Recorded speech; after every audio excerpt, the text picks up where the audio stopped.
Friesland, alle dagen night. Goeien en welkom bij Jong Praters. Een lastig dilemma, lijkt het mij. Je partij zit er landelijk puik voor in de peilings en je kennen daar in de regio mooi op bijliften. Vergees, hoe je neervat het waan, wat stiller, wat beter. Of doch maar de diek op om het eigen Frieske verhaal te vertellen. We zullen het dadelijk Sjen en Jerre, want rond 8 uur is dit Jong Praters live te jaren op de radio en te Sjen op omroeplive.nl. Mij als gast de listloekers van D66, Margreet Mulder. Goeien en welkom. Goedenavond. Margreet Mulder, er zijn toch een soort mensen die zeiden van, is dat de listloekers van D66? Waar is dat? Nou, praat u eens even bij. Waar is Margreet Mulder? Ik ben 60 jaar, ik woon in Heerenveen. Ik heb een zoon van 25 en ik kom uit de Randstad, dat kun je ook horen. En ik ben geleidelijk aan zo door het land heen verhuisd. En vanaf 91 woon ik in Heerenveen. Ik heb een Drentse vader en ik heb een Groningse moeder en ik woon in Friesland. Dus hoe mooi kan je het hebben met dat is een mooie combinatie. Provincies. Maar morgen zit je bijvoorbeeld Janne Witske de Vries. Nou, een heel soort Fries en weten wel waar dat is. Of dan komt de Dijdenij, komt Johannes Kramer en de Dijdenij komt Sander de Rauwe. Dat zijn al je meisjes hoe je eigenlijk net hier met te introduceren. Omdat een soort Fries wel weten waar het is. Bij jou leidt dat oors. Ja, steen je daarmee voort op achterstaan, had je het idee? Deels natuurlijk wel qua bekendheid, maar je kunt daardoor ook verrassen. Omdat ze denken, hé, wie is dat? Ik hou er wel van dat mensen nieuwsgierig ergens naar zijn. Ik ben dat zelf ook graag, want dan ben je alerter. Nou, ik hoop daar een beetje op. Dat ze denken van, hé. Ja, maar aan de andere kant is dat ook mensen naar de stembus gaan. Dat ze wel graag weten willen, op waar stem ik dan? Ja. En wat krijg ik daarvoor? Ja. En als je de persoon in kwestie net kent, is dat natuurlijk een stuk lastiger, lijkt het mij. Dat klopt, maar in de Heerenveen en omstreken ben ik redelijk bekend. Ik heb in de gemeenteraad gezeten daar. En je moest ook regelmatig stukjes schrijven. Dan kijken de mensen het meest naar de foto, maar dan onthouden ze je naam ook. Dat is een plezierige bijkomstigheid. En ik heb in Leeuwarden een aantal jaar gewerkt en mij ook wat geroerd in de krant. Toen mijn voormalige zal ik maar zeggen, werkplek opgedoekt werd. Toen maar even uitlezen, welke werkplek? Parnas. Ja, want jij bent van de kunsten, hè? Ik ben van de kunsten. Ja. En ik vond het verschrikkelijk dat die tent dichtgegooid werd. Want de argumenten daarvoor die waren zo te weerleggen. Ja, nou, we zullen tegen Griff nog wel even hoe dat soort van zaken. Maar het gaat nou dus hoe de politiek. Wat ik eigenlijk in de inleiding zei, hè, van is het voor hem echt een dilemma om te zeggen van, moeten wij u wel bot roeren in de campagne? Want ja, in de peilingen gaat het goed en lid Alexander Pechtold maar mooi het grote werk doen op een landelijke stuurder met landelijke thema's. Daar profiteren wij straks in de stemhokjes ik wel van. Nee, een dilemma is het niet, want een dilemma is iets waar je niet uitkomt. En volgens mij komen wij er wel uit. Kijk, wat Alexander Pechtold doet, daar moet je niet tegen inwerken regionaal. Maar aan de andere kant gaan wij al een tijd lang de straat op met in-gesprek-acties. Nou, dat blijven we gewoon steady voortzetten. Is ook heel leuk om te doen. En het is een wisselwerking tussen de mensen in Friesland, de inwoners van Friesland en ons. En dan hebben we niet steeds maar die situatie dat wij ons verhaal gaan lopen opleggen. Het past ook niet zo goed bij ons gedachtegoed. Nou, maar je kan echt Alexander Pechtold zitten van, Harry Stilman, het gaat hier over Friesland. Dit zijn Frieske verkiezings voor uw steden en daar willen wij graag uw plan naar voren brengen. Nee, want wij zijn niet van de of-of. Wij zijn van de en-en. Natuurlijk spelen de landelijke belangen. En er is ook veel te doen landelijk. Dus dan kun je niet van zeggen van we doen net alsof dat niet bestaat. Ligt ook niet in onze lijn. Dus wij sluiten op elkaar aan. Dat kan. Dan moet je even je op instellen, maar dat kan heel erg goed. En als wij regionaal inhoudelijk echt iets belangrijks te melden hebben, doen wij dat natuurlijk ook. Want we stemmen dat onderling wel af. Alleen dat doen wij, dat is het interne werk wat we verrichten. Ja, peilings zelfs. En we zorgen wel vaker dat als de verkiezingen dichterbij komen, dat dan eigenlijk toch alles weer een beetje normaliseert. Daarmee bedoel ik dan dat de partijen die het heel heeg in de peiling staan, de PVV, SP en in dit geval en ik D66, dat weer wat voortzakt en dat de traditionele partijen die het eigenlijk een echte oorwassing krijgen, zodat die toch wel weer wat opkrabbelen. Verwacht je dat dit keer ik weer? Ik hou daar rekening mee, want het gaat op en neer. Hè, en de waan van de dag werkt zeker door en de waan van de dag is heftig. Bijvoorbeeld met zo'n aftreden van de heren in Den Haag. Opstelten en Teven. Opstelten en Teven. Dat geeft dan een bepaald naijl-effect. En over 2 dagen is er weer wat aan de hand. Ja, de kiezers hadden een hekel aan spul. Hè, dat het gedog is bij een partij. Ja, klopt. Dus wat dat betreft hoeven we bij D66 de komende weekend, of de komende, wat is het? Het is nog maar een week, hè, geen gedonder te verwachten. Nee. Rustig blijven. Rustig blijven, steady on en ook consistent in je tactiek. Wij zijn vrij rustig hier. Nou, wij passen ons aan landelijk en andersom. Daar is dus goed voeling over. En wij zien geen aanleiding om ineens hele rare bokkensprongen te maken. Ook omdat je consistent in je gedrag moet zijn. Dat is wel een hele belangrijke. Nou ben je eigenlijk een soort liberale partij, hè? Een soort, toch? Ja, sociaal-liberaal. Ja. Nou, die liberale vrienden van je, die hebben we ook nog op dit stuit. Ja. Hint het krijg even door. Denk je dat D66 daarvan profiteren kan? Als kiezers om die reden zich afwenden van de VVD, dan kan het zijn dat ze naar D66 gaan kijken. De hamvraag zit bij hoe reageren kiezers hierop. Ik kan me voorstellen dat ze zeggen goed dat deze beide heren opstappen, want dat moest ook. Het kan ook zijn dat ze zeggen jeutje, wat een bende hebben ze er daarvan gemaakt en dan ook nog ook nog geen belasting betaald over die uitkering voor die misdadiger. Ik kan dat niet inschatten, ik ben geen VVD'er, maar ik kan wel bedenken dat het beide richtingen uit kan vallen. Maar stel nou dat een VVD-kiezer, potentiële VVD-kiezer, zei van om die reden stem ik daar net op. Is dan D66 het eerste alternatief voor een VVD'er die hem in de eigen partij net met u viel? Als het een wat meer linkse VVD'er is wel. Als het een meer rechtse VVD'er is, zal die naar de rechterflank afwijken. Ja. Ik had trouwens van de week geleerd dat we eigenlijk politieke partijen Joertendij net met indealen moeten in het spectrum links-rechts, want dat is heel ouderwets. Ja, dat is ouderwets, maar soms ook wel duidelijk. Maar meer sociaal gericht, zal ik dan maar zeggen. Of iets minder sociaal gericht, want dat zo definieer ik het gemakshalve nu maar even. Maar ja, aan de andere kant een heel soort mensen biegeliks in de contraien van de SP of zo, die zal zitten van D66. Dat is helemaal geen linkse partij, kom op nou. Nee, vanuit de optiek van de SP niet, want de SP die schuift veel verder op. Ja, dus, maar we taxeren het zelf. Is toch eigenlijk een soort middenpartij met misschien een vleugje links erin? Het is een middenpartij met ook een heel eigen profiel, vind ik zelf. Hè? Want wij zeggen bijvoorbeeld op heel veel punten denk in mogelijkheden en denk in de en optiek. Daarmee stel je jezelf een lastigere opdracht. Daar zit vooral, vind ik, het eigen karakter van D66. Geloof ook in de kracht van mensen, dus ook een zeker optimisme. Nou, dat is zo'n beetje wat ik er nu over kan zeggen. Er wordt wel zijn dat D66 vooral een Ronestad-partij is. In elk geval net een typisch Frieske partij. Ja, dat wordt inderdaad heel vaak gezegd. Dat gaat deels op. In de Randstad is D66 natuurlijk ooit ontstaan. Is de partij ook het groot, heeft het meeste aanhang. Hoewel Gelderland geen Randstad is en daar zijn we ook groot. Aan de andere kant hebben wij hier bijvoorbeeld hele gedegen ideeën over de problematiek van de krimp en de plattelandsregio's. Dus, maar die horen partijen niet, ja? Die hebben andere partijen ook, maar dat is niet een specifieke Randstadproblematiek. Dus eerlijk gezegd vind ik het een beetje terugvallen steeds maar in herhaling vervallen. En dat vind ik zelf niet zo interessant. Ik vind het eigenlijk ook niet, daar gaat het eigenlijk helemaal niet om. Weet je dit wel om? Het gaat erom welke oplossing je ziet voor de regio waar je de politieke verantwoordelijkheid voor draagt. Of de volksvertegenwoordiger voor bent. Daar gaat het om. Ja. We hinten kijken hoe als je misschien wat op achterstand staan omdat je net zo bekend bent. Nou, dat kan misschien ook nog wel een voordeel wezen. Vind je dat je op achterstand staat dat je net Friestalig bent? In zekere zin wel, want je vindt elkaar natuurlijk makkelijker in de gemeenschappelijke taal. Dat is gewoon een feit. Ja, de meer skippelijke taal is misschien wel het Nederlands. Ook, maar de specifieke taal van de provincie. Ja, als je onder elkaar bent. Hè. Ik zat vroeger in de ouderraad van de basisschool van mijn zoon. En wij maakten een schoolreisje, zal ik maar zeggen.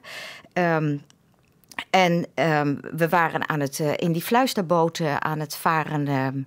Niet te delen, maar het andere prachtige natuurgebied. Ik kan even niet op de naam komen. Nou, maar ergens in Friesland?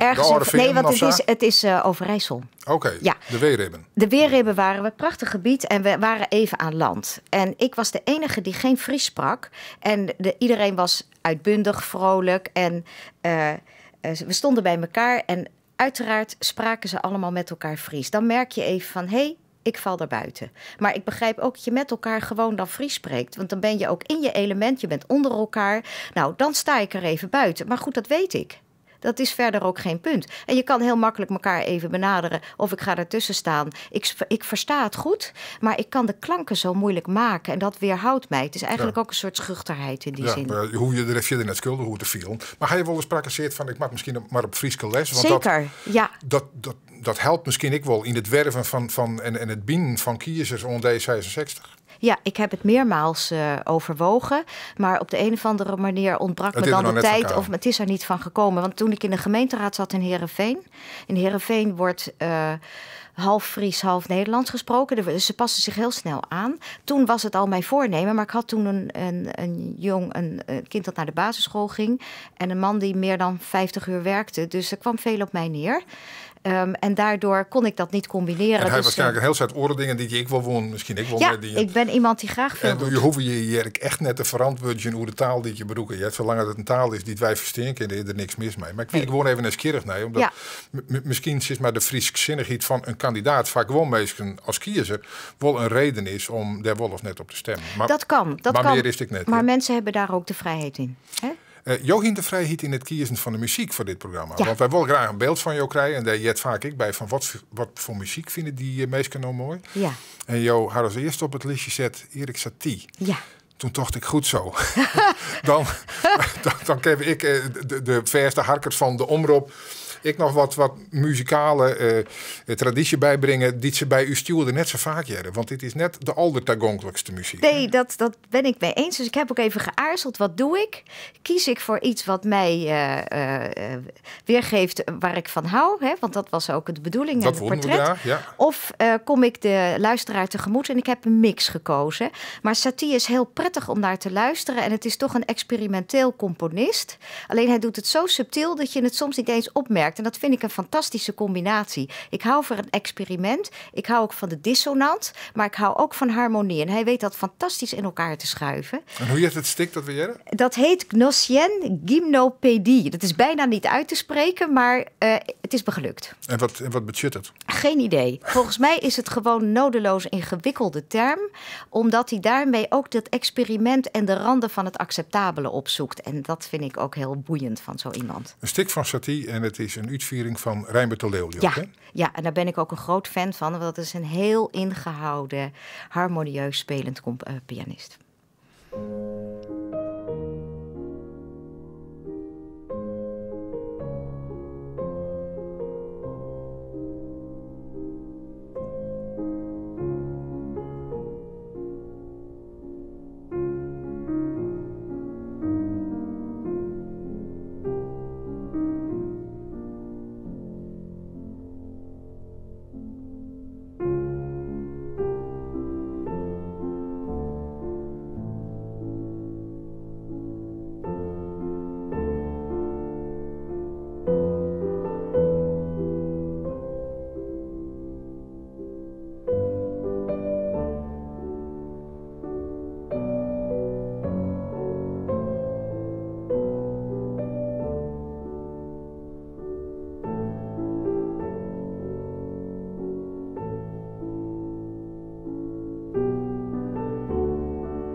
Dat weer hem helemaal. Muziek van Erik Satie, spelen terug Rijnbert de Leeuw.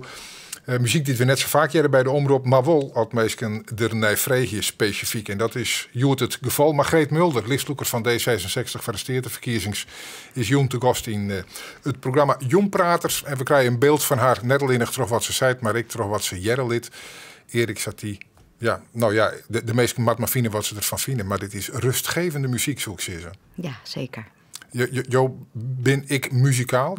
muziek is een belangrijk pad in je leven? Ik hou heel erg van muziek. Mijn achtergrond is, ik heb kunstgeschiedenis gestudeerd, dus ik ben vooral gericht op de beeldende kunst. En hoe geoefend ik daar ook in ben, de muziek komt direct daar binnen. En ik heb zelf vroeger ook piano gespeeld, maar dan speel je braaf je lesjes. Ik hou heel erg van piano. Dat gaat dus nooit meer over. Dus ik ben wel redelijk muzikaal. Maar ik ben op het ogenblik het meest een luisteraar. En ik ben meteen verkocht als ik klanken hoor. Maar waarom ben je me opgehouden met piano spelen? Ik was te serieus bezig mijn eindexamen te halen. Ja. Dat ga je inmiddels dienen, neem ik gewoon. Dus. Ja, en daarna is het op de achtergrond geraakt. Ben ik andere dingen gaan doen. Kijk als die Frieske les. Ja. Het is nog een voornemen. Ja. En ooit dat het eens rustiger wordt. Ja, wellicht. Komt dat er nog Ja, eens van. ik kijk wel weer eens wat hebberig naar piano's. Ja. De Lietse Margreet Mulder, waar groeide die op? In wat voor huishouding weer dat? Ik ben opgegroeid in de Randstad, in Leidschendam. Ik ben geboren in Den Haag. En toen ik 1 jaar was, zijn we naar Leidschendam verhuisd. Het was een volstrekt karakterloos forensendorp. Ik wilde ook... Nou, je is het gelukkig dus. Ja, ik wilde geen straatnamen onthouden. Ik heb er maar 2 onthouden. Dat is de straat waar ik woonde en de winkelstraat. En de rest weigerde ik te onthouden, want ik hield niet van Leidschendam. Maar ik ben daar wel opgegroeid. Wat ik heerlijk vond, was dat het vlakbij Den Haag was en vlakbij het strand. En van beide hield ik zeer. Want Den Haag heeft natuurlijk heel veel cultureels te bieden. De Bijenkorf is voor een jong opgroeiende puber die vroeg kleedgeld kreeg van haar moeder, is dat een heerlijke walhalla. Musea in de buurt. Ik was de jongste in een gezin van 4. Ik was een klein beetje een nakomertje. Mijn jongste broer is 4 jaar ouder dan ik. En dan hebben we zo'n opklimmende reeks. Ja. En wat dienen je ouders? Mijn vader was jurist. Die was ambtenaar bij het ministerie van Justitie. Heeft een mooie carrière gemaakt. Maar ook veel spanning in zijn werk. En sprak heel veel over de politiek. Daar is het dus ook mee begonnen. Mijn moeder was kleuteronderwijzeres, maar is zoals vele vrouwen dat deden, na haar huwelijk opgehouden met werken. En omdat mijn vader meer dan 40 uur per week werkte, kwam het leeuwendeel van het leven in huis op haar neer. Mijn moeder was artistiek. Die kon goed tekenen en die zei altijd tegen ons, en later dacht ik, ze heeft ons zo geleerd te kijken als wij naar buiten gingen, want ze joeg ons vaak naar buiten, wandelen. En zei ze, kijk toch eens naar al die groenen. En daar bedoelde ze mee, het groen van het gras is anders dan het groen van de struiken en de bomen. Daar leerden ze ons mee kijken. En dat heb ik pas veel later beseft. Dus eigenlijk zo'n je in Grutte Halen zitten kennen, de belangstelling van kunst komt van mem en van politiek komt van heid. Ja. En mijn vader was ook echt een rationeel man. Het was een emotionele man, maar hij drukte zich heel vaak uit in rationele afwegingen. En hij heeft ons wat dat betreft ook heel veel meegegeven, maar ook heel veel moeilijke discussies opgedist. Toch zo'n ik zitten kennen, dat ben eigenlijk 2 verschillende werelden. Ja. Die maar heel dreig bij en waar komen. En bij jou wel. Je bent een vrouw uit de kunst, maar nou ik politica, botst dat net? Nee, dat botst niet, want er zit 1 heel belangrijk gemeenschappelijk element in. Het gaat over mensen. Mensen maken kunst en mensen bedrijven politiek. Politiek is mensenwerk, dat vergeten we wel eens. Dat is het gemeenschappelijk element. Er zijn heel soort kunstenaars die de kunst los van de wereld beoefenen. En die meidje wat ze meidje wil. En die wil haar helemaal niet onloeken van wat er om haar heen gebeurt. En zo. En een politicus mag eigenlijk net oors doen als tentakels oeral om te vernemen wat gebeurt er in de wereld. En ik vind juist die verschillende bewegingen heen en weer, van de mens af naar de mens toe, dat vind ik heel geweldig. Dat vind ik mateloos intrigerend. Waar ga je de meeste profijt van als politicus dat je in die kunstwereld zit? Dat je heel erg geoefend bent in het observeren. Observeren, kijken en analyseren. Dat komt je altijd van pas. Heb je daar een concreet voorbeeld waarbij je dat aantonen kennen dat het zo werkt? Een goede vraag. Ik let wel heel vaak op lichaamstaal. Dat als je iemand ziet spreken, dat je bijna al weet wat hij gaat zeggen zonder dat de woorden uit iemands mond zijn gerold. Dus dan weet je welke kant het op gaat. En in mijn logica, want als je kijkt, dan moet je soms ook analyseren hoe zit iets in elkaar? Hoe heeft iemand dat gemaakt? Hoe zit de compositie in elkaar? Daar ben ik door mijn studie ook heel erg in geoefend. Dat kun je voor een betoog of een denklijn net zo goed hanteren. Alleen dan kijk je niet, dan luister je, dan luister je met je oren en je analyseert. Maar het is hetzelfde proces. Nou, ik vind dat mooi uitlijn, hè?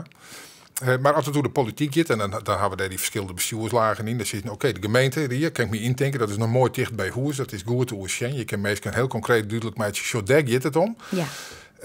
Landelijke politiek misschien ik wel, omdat je daar je idealen heel mooi in nijstreven kennen. Maar provinciale politiek, dat laagje ertussenin. Waar van kwalijk een Fries wit wettig provinciaal correct hoe gaat. Waarom rennen jou daar warm voor? Nou, ik was nieuwsgierig naar die laag boven de gemeenteraad. Dat was al 1. Ik dacht, ik wil gewoon weten, wat gaat daar om? Wat speelt daar? En nu ik erin zit, vind ik het eigenlijk een machtig interessante laag. Want het is precies, laat ik maar zeggen, de laag die de brug moet slaan naar het Rijk. De brug is tussen het Rijk en de gemeenten. Ik denk dat daar ook een belangrijke kracht van de provincie ligt. Los van de wettelijke taken die met de indeling van onze leefomgeving te maken hebben. De indeling van onze ruimte. Dat is natuurlijk een heel belangrijk onderdeel. Kan je niet missen. Dus fysiek hebben we een belangrijke taak. En als intermediair tussen die bestuurslagen hebben we ook een belangrijke taak. En die vind ik heel erg interessant. In deze bestuurslaag ben voor deze verkiezings 14 partijen haar omgemeld. Kunnen we uitkiezen. Wat is het meest specifieke van D66 waarom die er van jou boven uitspringt? Nou, D66, voor één ding staat voor ons heel erg op. Er staan een aantal dingen bovenaan. Duurzaamheid natuurlijk. Innovatie. Op het gebied van onderwijs, daar kan je als provincie niet direct iets doen, maar indirect wel bevorderen dat arbeidsmarkt en onderwijs op elkaar aansluiten, zodat daar de werkgelegenheid ook door een boost krijgt. Maar wat natuurlijk een hele belangrijke is betrek de inwoners van Friesland bij het beleid dat je wilt ontwikkelen en wilt uitvoeren. Niet over de hoofden van de mensen heen, maar betrek de mensen erbij. Zeker anno 2015, waarbij mensen assertiever zijn en waarbij de mensen ook hoger opgeleid zijn. En hoe maakt dat? De referendum is natuurlijk een reeds bestaand instrument ervoor. Alleen wij hebben op dit moment nog steeds het correctief referendum. Maar je hebt ook heel veel... Dat is om achteraf een beslissing te corrigeren als Precies. de bevolking vindt dat ze er hebben in. En wij willen eigenlijk iets anders. Wat wij willen is dat voorafgaand aan de besluitvorming, dus in de fase van het formuleren van hoe zullen we dit of dat probleem oplossen, dat daar al de mening van de mensen gevraagd wordt. Maar dus dan wil je dat innovatief doen, dat succes is sociale media. Sociale media is een uitstekend medium daarvoor. Ik denk, kijk, er zijn natuurlijk verschillende methodes voor. Soms is het ook gewoon nodig om met elkaar rond de tafel te gaan zitten. Kleinschalig gebeurt dat nu ook al in de provincie op een hele goede manier. Dat noemen ze de nije-pleets-methode. En dat is als een boer wil uitbreiden, dan heeft dat natuurlijk de consequenties voor de directe omgeving. En de mensen die daarmee te maken hebben, de vergunningverlener in de vorm van de ambtenaar van de provincie, de omwonenden, de boer zelf, die zitten met elkaar aan tafel. Dus je hebt van allerlei vormen daarvoor. Rond de keukentafel, via de sociale media.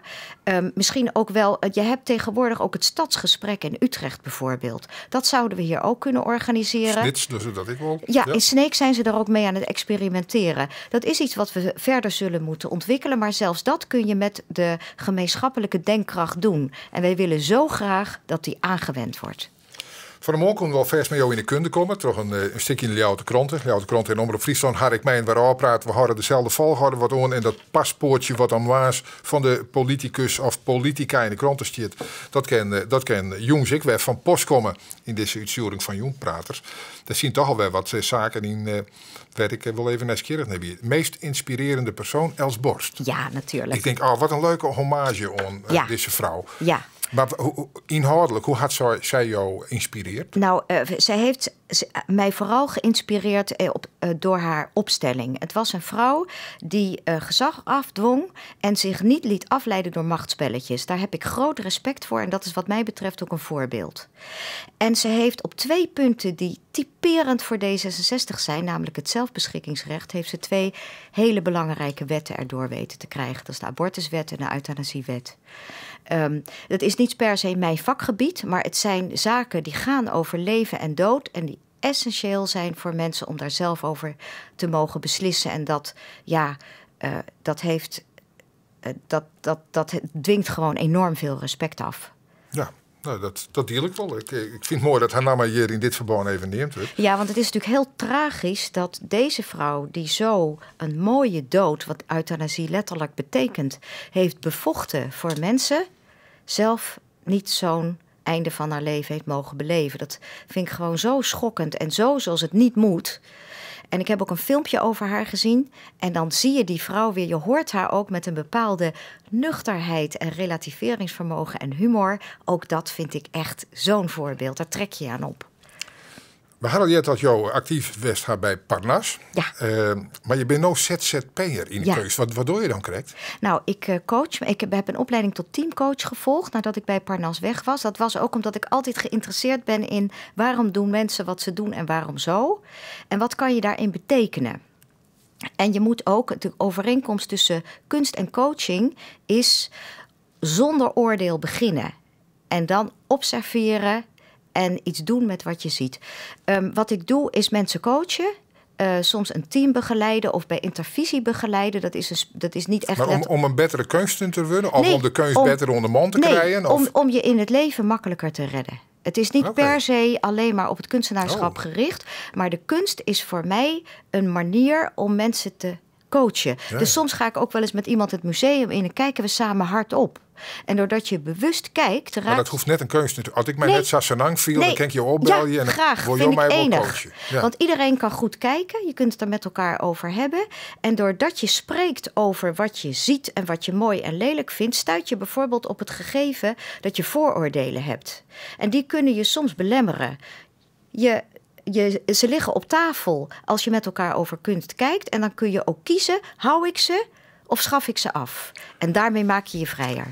Je weer even naar de muziek te zien. Nog meer nieuwsgierige dingen. Misschien hebben we daar ook nog wel even iets van. Maar die muziek wil we in elk geval ook wel even draaien. Hier is al beloofd, het wordt een soort poptorie van uitersten. Allereerst van een soort meisken. Begint correct Satie. Wat krijgen we nou? The Beatles, Something. Zo, en wat is de reden daarvan? George Harrison. Paul McCartney is natuurlijk de zanger van de Beatles. Heeft een prachtige stem, maar hij had in mijn ogen, ik was toen puber, een beetje een babyface. En George Harrison was zo'n interessante man. En daar heb je een beetje verelen op eigenlijk. Ja, kijk, een beetje wel. Hè? Ja. Ik vond het een heel mooi, fijn liedje. En toen ik muzieknummers zocht voor dit programma, toen bleek ook dat de eerste zin van dat liedje is... Something in the way she walks. En oorspronkelijk was dat he walks. Want het ging over Hare Krishna. Omdat George Harrison into de Bhagwan is geraakt. Ja, maar hij heeft de tekst veranderd omdat hij dacht dat dat toch iets beter voor zijn imago zou zijn. En dat vind je emancipatorisch. Ik wil wel mooi dat dat gebeurd is. Ik vind het een grap dat dat gebeurd is. Ik denk van die concessie doe je dus aan je imago. Ik vind het gewoon vermakelijk om te weten. Maar het gaat me erom dat ik het een heel mooi fijn liedje vind. En dat je niet zoveel liedjes van hem hoort. En de Beatles is mijn generatie.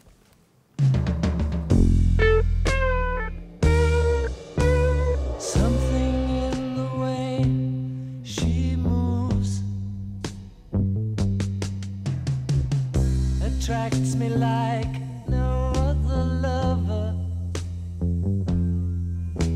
Something in the way she woos me. I don't want to leave her now. You know I believe in how.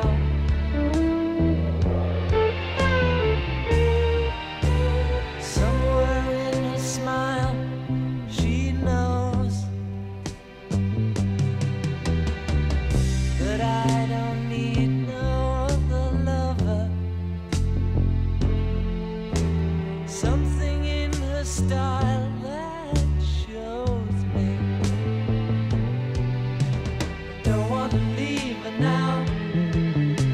You know I believe in how.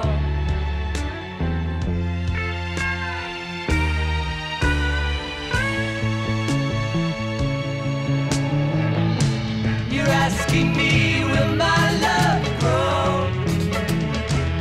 I don't know, I don't know. You stick around now, it may show. I don't know, I don't know.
Ja, mijn rjocht is een muziek van mijn generatie. Maar dat geldt zeker ik voor de gast aan tafel. Margreet Mulder, zij is listloeker van D66 voor de Steerteverkiezings van 18 maart. En om die reden, Joen te gast in het programma Joen Praters. Het dochter dus ik helemaal net dat dit muziek uit mijn generatie is. Maar toevallig is dat wel dezelfde generatie als de gast aan tafel. Die dus ik verantwoordelijk is voor de muziekkeuze. Nee, Satie kwamen we nou bij de Beatles. Mooi. Nou, verste harkers en joggers van dit programma weten dat het moment onbrutsen is om even te associëren. Dat ik een listje met willekeurige namen en begrippen geerstald ha. En van de gast aan tafel vreeg je om daar even in kwatte zinnen of met losse woorden of wat en ik op te reageren. En dat we alle 24 gaan ha, dan pakken we er even een peer weer uit om nog even wat verder over terug te praten. Ben je daar klaar voor? Ja, ik ben daar klaar voor. Ja. Mooi. De Lauwersmar. Lauwersmeer. Prachtig. Cambuur. Zit in de lift. Moezepleeg. Is een probleem. Is een verwoesting voor het landschap. Wetterskipverkiezings. Uitstekend dat we nu daar los voor kunnen kiezen. Alverstedentocht. Ja, fantastisch, maar ik ben bang dat het klimaat ons in de weg zit. Boko Haram. Dat is afschuwelijk, afgrijselijk. Bient. Geen idee wat dat is. Fred Teven. Fred Teven, afgetreden. Jeugdzorg. Een zorg dat het goed komt. Aaiziekje. Mag dit jaar niet. Iris Kroes. Prachtige zangeres, maar het harpspel vind ik minstens even mooi. Voice of Holland. Iepenbier Vervier. Maak ik heel graag gebruik van. Belangrijk. De Centrale As. Ben ik laatst overheen gereden. Ik vond hem her en der nog wat smal. Blauwe. Blowen? Ja. Heb ik niks mee. Cholesterol. Daar moet je op letten, maar ik doe het niet. Referendum. Ja, des D66's natuurlijk. Snits. Sneek. Prachtige plaats. Hema. Hema topt, maar ik doe er graag boodschappen. Aardbevings. Een zorgelijke ontwikkeling in Groningen. Netflix. Daar doe ik niks mee, maar er zijn veel mensen enthousiast over. Spinnen. Spinnen. Slimme ideeën in campagnetijd bedenken. Gelukkig zijn daar anderen voor. Shoppen. Shoppen. Ik noem het nooit zo, maar ik vind het heerlijk om in winkels rond te dwalen als ik mijn zinnen moet verzetten. Gurbe Douwstra. Geen reactie. Taakstraffen. Taakstraffen. Die hebben we in ons systeem. Soms vind ik die op hun plaats. Het is aan de rechters natuurlijk, aan de rechterlijke macht. En soms denk ik wel eens, is dat de goede straf voor het vergrijp? Sikko Heldoorn. Sikko Heldoorn. De naam komt mij heel erg bekend voor, maar ik ben de connectie kwijt. Het tweede laatste van dat listje. Waar wil je zelf graag op rondkomen? Dat hoeft niet, hè? Daar pik ik er wel een peer uit. Want... Ja, pik er maar uit. Sikko Heldoorn. Hij is nu burgemeester van Dantemediel. Ja. Wie dat ervoor van Assen is daar toen net helemaal lekker bijgegaan. Want die Amsterdam was net verlengd. Maar het is zeker nou het deputaire van de provincie Friesland. Natuurlijk. Ik ben hem ook Onder de laatst oren. tegengekomen. Ja. Ja, maar toen zat hij in een kleine auto en niet in pak en zo. Dus in een hele andere context. En dan herken je mensen wel eens niet. Maar ik kende persoonlijk ook niet zijn naam wel. Nee. De HEMA en even in combinatie met shoppen. Je zei van ik neem het oors. Hoe neem je het dan? Winkelen? Boodschappen doen is bij mij functioneel. Dan ga je gewoon de supermarkt in of dan koop je levensmiddelen. En anders is het inderdaad winkelen of de stad in. Oh ja. Maar het woord shoppen dat wil niet bij mij. En bij spinnen, ik denk van daar kan je een heel soort kanten mee op. Hè, met Ja, het spinnen. Dat kan ook fietsen natuurlijk. Het meervoud van spin wezen. Ja. En dat fietsen wat in die sportskwallen dan door. Ja. En overmatige zwitten bij die inspanning. Maar in de zin van spindokter. Ja, En zag verder jou het op. Ja. Wat er spint bij de provinciale D66? Een beetje, maar Ja? ik Oh, vertel eens. ik weet er niks van, want ik heb er niks mee. Oh, je bent een listloeker, je mag dat onsturen. en Dat zullen toch we ook heb krijgen. ik heb niks met spinnen. Maar het wordt wel een beetje dien bij D66. Enigszins, maar dat is onze campagne. Onze campagnemensen zijn daar de mensen voor. Kijk, natuurlijk denk je er wel over na van wat zeg je, bij welke gelegenheid en hoe komt dat over. Dat vind ik goede gedachten. Ja. Daar moet je natuurlijk van bewust zijn. Maar om dat helemaal een eigen leven te laten leiden, los van de werkelijkheid, daar ben ik geen voorstander van. Dus dat verklaart misschien mijn reactie. Maar binnen de Nomeesken in jouw campagneteam die aan het spinnen binnen zonder dat jou dat weet, hè? Nou, dat denk ik nou eigenlijk ook weer niet. Kijk, Nou, dat wij zijn je al. Ja, wij spinnen niet zo heel erg hard. Hè? Wel een beetje. En ik ben zo nieuwsgierig wat dan. Wat spinnen je? Nou, Beziek je precies bepaalde zoals ik het net onderwerpen? eigenlijk zei. Dat je natuurlijk wel rekening en verantwoording aflegt van waar leg je de nadruk op? In welke bewoordingen doe je dat? Want je hebt keuze in je bewoordingen. En hoe denk je dat dat overkomt? Komt dat zo over zoals je wilt? Dat je mensen bereikt?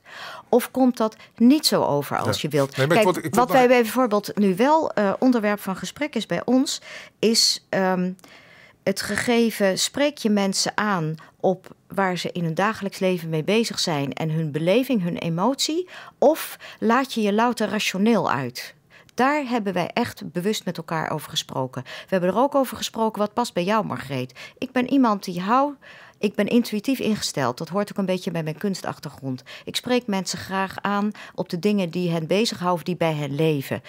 Als je dat spinnen noemt, ik noem het niet spinnen, maar dan is dat misschien het beetje spinnen waar wij met elkaar over spreken. Maar ik voel nog wel even hoe de hiërarchie in de partij. Wat ik schrok er even van. Dus het kan best wezen dat campagnemeesters aan het spinnen binnen. Ik zou zeggen, joh, ben de politiek leider. Wat zullen we nou krijgen? Joh, ben de baas. Ja, dat klopt. En de politiek leider in Friesland van D66, als er dus spint wordt, zoek ik zeggen, ben jou de jongen die dat onjouwt. En als een oor het al docht, dan moet het op zijn minst met jou oerlijn wezen. En Ja. dat is dus net zo. Nee, dat is natuurlijk niet zo. Het wordt wel met wij overlegd, natuurlijk. Maar het is duidelijk dat ik niet een hele erge spinliefhebber ben. Behalve, zoals in het voorbeeld wat ik gaf. Ik vind dat het gewoon functioneel moet zijn wat je moet doen. Ik vind dat het niet een doel op zich moet worden. Daar ben ik gewoon het type niet voor. Dat referendum nog even. We hier krijg ik al even horen. Dat meer erbij beloeken en zo.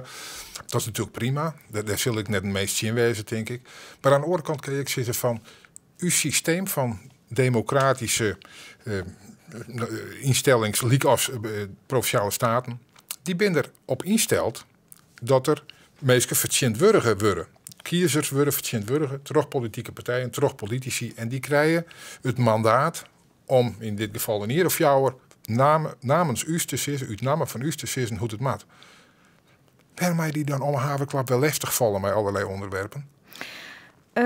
Nou, daar kan een gereden aanleiding toe zijn, omdat de omstandigheden veranderd zijn, of omdat je als volksvertegenwoordiger natuurlijk je uiterste best doet om de mening van het volk te vertegenwoordigen, maar dat je dat niet voldoende doet. Dat zou kunnen. Je zou het ook anders kunnen benaderen. Een volksvertegenwoordiger wordt eens in de 4 jaar gekozen. In onze tijd volgen de ontwikkelingen zich steeds sneller op en ook de veranderingen.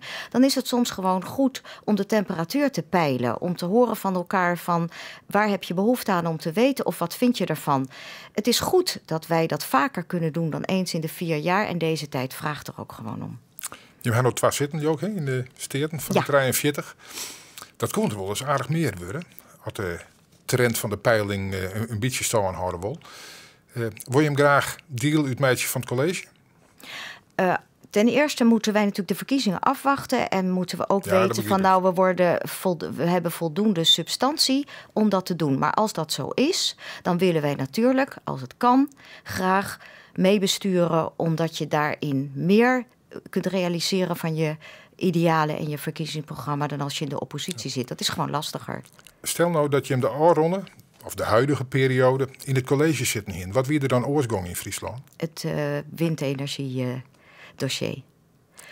Wij vonden het stuitend dat aanvankelijk er een locaties en een plan werd opgelegd. Vervolgens protest van de bevolking en, laat ik maar zeggen, uit handen gegeven aan Friesland voor de Wien.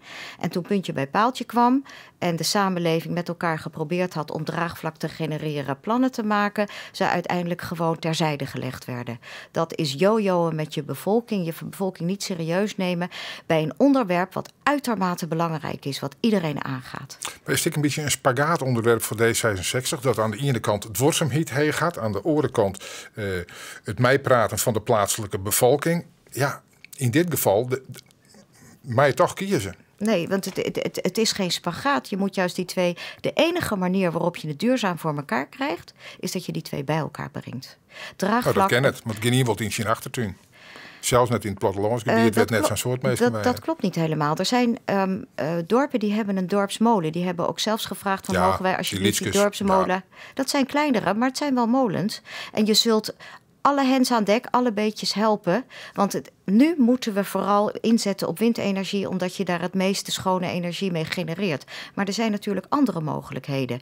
We moeten die zo snel als mogelijk ontwikkelen en zorgen dat het vermogen daarvan groter wordt. Dus alle beetjes helpen en als mensen zelf bereid zijn om daar een bijdrage aan te leveren, is dat goud waard.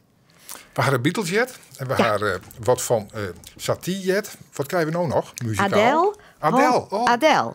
Hometown Glory. Nou, lid maar jij er dan.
I've been walking in the same way as I did, and missing out the cracks in the pavement, and tutting my heel and strutting my feet.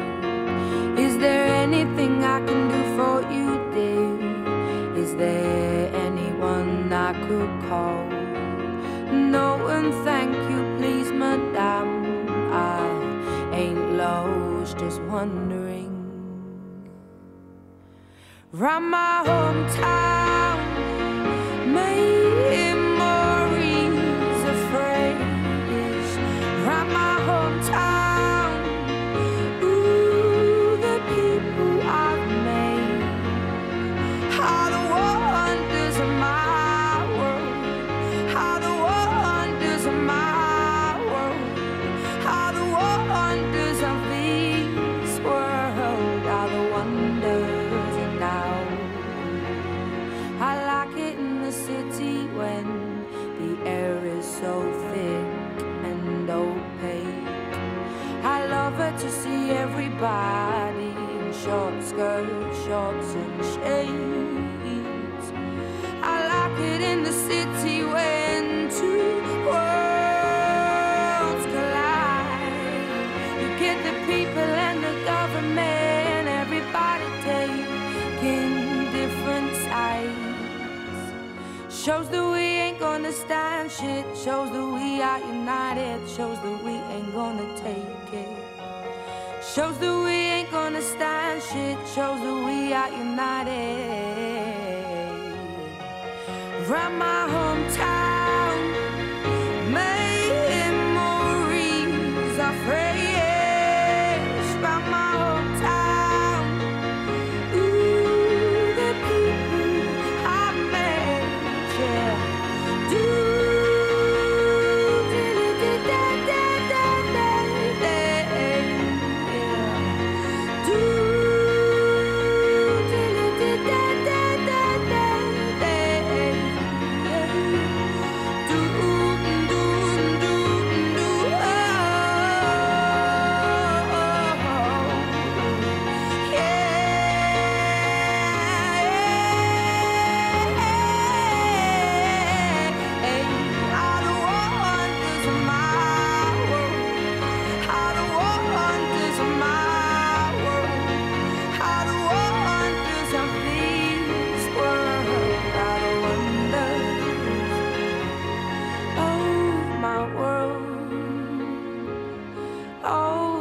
world, yeah. Oh, my world. Oh, my world, yeah.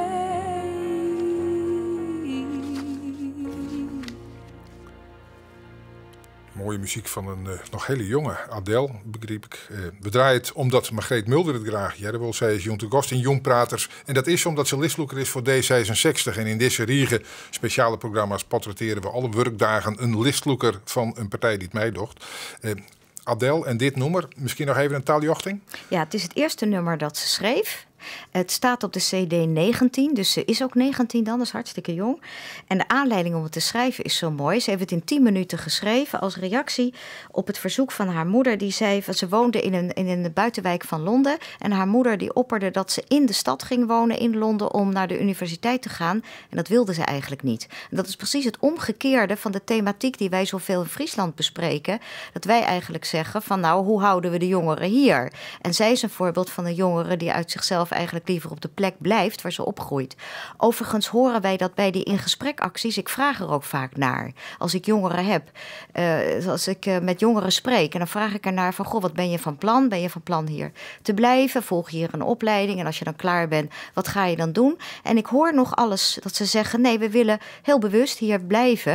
En als mijn vraag is, waarom wil je dat? De geborgenheid is vaak toch een argument. Okay. En wat ook een rol meespeelt, dat heb ik ook uit een onderzoek, is dat als jongeren Friestalig opgevoed worden, is de kans dat ze hier blijven groter. Dus dat is een heel belangrijk argument voor het blijven geven van de Friese taal.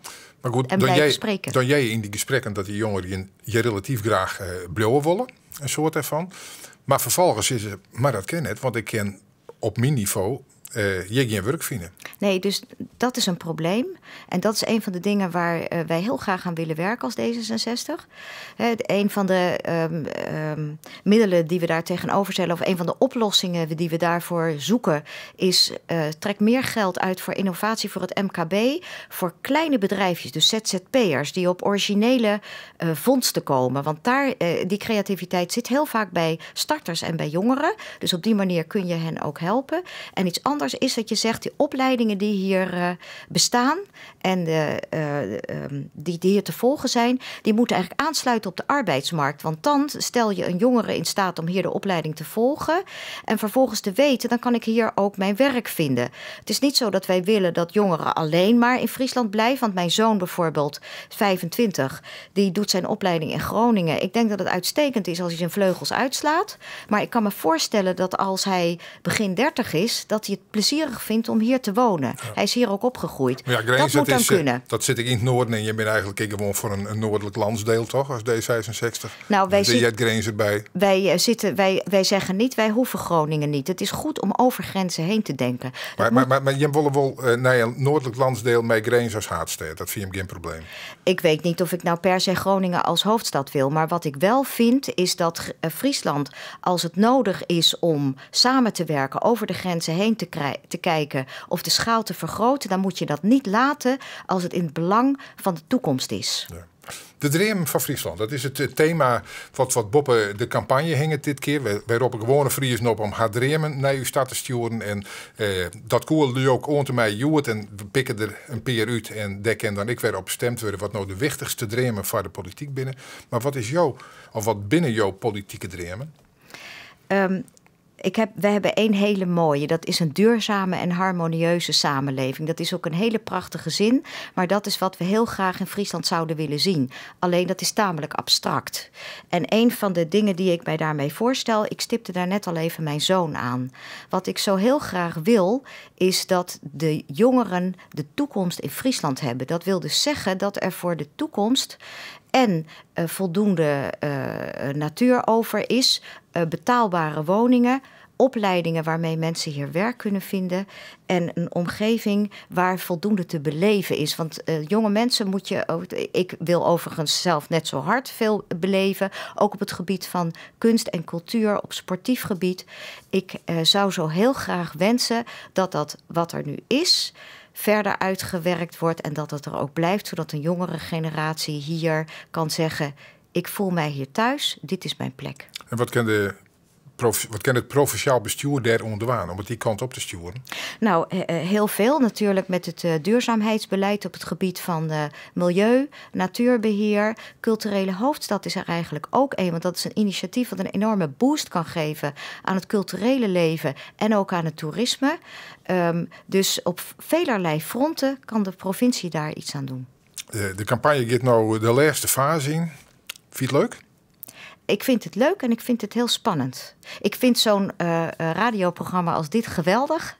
Dus dat zijn leuke dingen. Debatten, dat is iets waar je echt naartoe werkt. En waar je natuurlijk je partij goed wilt vertegenwoordigen. Met de bedoeling dat het mensen ook aanspreekt. Dat is spannend. En er komen nog een peer. De laatste muziek, daar won je ook nog even wat over zeggen. Hè? Wat won je daar kwijt? Daar wil ik heel graag iets over zeggen. Dat is dat is de filmmuziek bij de film De Pianist. Ik vond het een ontroerend mooie film. Dat is gebaseerd op memoires van een Poolse pianist die de oorlog in het Joodse ghetto heeft overleefd. Het is instrumentaal, dus ik zou zeggen van start te plat, maar verder dan kan je er nog even... Mag ik er nog even iets over zeggen?